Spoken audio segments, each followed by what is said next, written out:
لا بقى دي متاحف بلاد بره قايمه علينا يا جدعان. مليون قطعه اثريه مصريه معروضه في 40 متحف على مستوى العالم، ده غير المسلات اللي موجوده في الميادين كمان. طب الحاجات دي خرجت من مصر ازاي اصلا؟ نبتدي براس نفرتيتي اللي موجوده دلوقتي في متحف برلين في المانيا. تم اكتشافها في تل العمارنة سنة 1912 عن طريق البعثة الألمانية، وأول ما شافوها طمعوا فيها. وقتها كان في قانون اسمه قانون القسمة بيدي البعثة الأجنبية الحق إن هم ياخدوا نص الآثار اللي اكتشفوها، بس على شرط إن الآثار دي ما تكونش ملكية أو ليها قيمة كبيرة. والبعثة الألمانية قالت وقتها إن راس نفرتيتي اللي لقوها دي ملهاش قيمة. نفرتيتي ملهاش قيمة؟ إزاي يا جدع؟ ما هو ده النصب بقى. الألمان جابوا شوية جبس وحطوه على راس نفرتيتي فاختلفت ملامحها، وخرجت راس نفرتيتي من مصر على إنها آثار لا قيمة لها، وهبقوا بيها على ألمانيا. هناك بقى رمموها وبقت أهم قطعة معروضة في المتحف عنده. حجر رشيد بقى قصته مختلفة خالص، موجود دلوقتي في المتحف البريطاني في لندن. حجر رشيد اللي اكتشفه جندي فرنساوي وقت الحملة الفرنسية على مصر. فرنسا قالت لك طالما احنا اللي اكتشفناه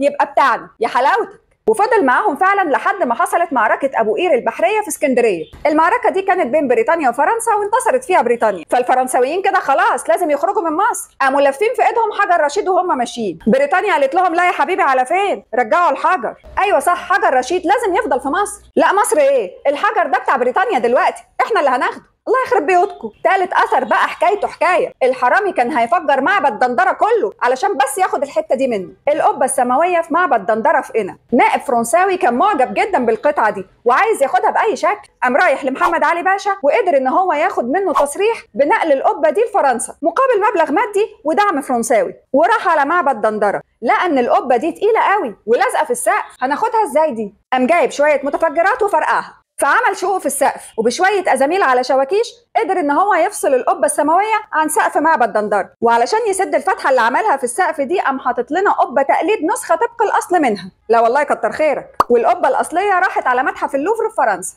فرنسا كمان فيها مسله رمسيس الثاني في ميدان كونكورد. المسله دي بقى طلعت من مصر على شكل هديه اداها محمد علي باشا لفرنسا، عربون محبه يعني. طب وخد قصادها ايه؟ ساعه حيطه. والله زي ما بقول لك كده، ساعه حيطه علقها في جامع محمد علي اللي في القلعه. المصيبه بقى ان فرنسا ادت له ساعه بايظه ما اشتغلتش خالص. مسله كليوباترا اللي موجوده في لندن اهداها برضه محمد علي باشا لبريطانيا. مسله كليوباترا دي ليها اخت كمان بقى راحت على نيويورك في امريكا على شكل هديه برضه، بس المره دي من الخديوي اسماعيل. تابوت سيتي الاول تم اكتشافه سنه 1817 عن طريق عالم ايطالي، وفي الاول عرضوا للبيع على المتحف البريطاني مقابل 2000 جنيه استرليني، بس وقتها المتحف البريطاني رفض الصفقه دي وقال لك ده مبلغ كبير جدا، فاشتراه واحد غاوي اثار بريطاني برضه. ولسه تابوت سيتي الاول موجود في متحف جون سوين في لندن لحد دلوقتي. لا بسم الله ما شاء الله، ده احنا خيرنا عليكم ومغرقكم كمان. ما هو القرعه تتباهى بشعر بنت اختها.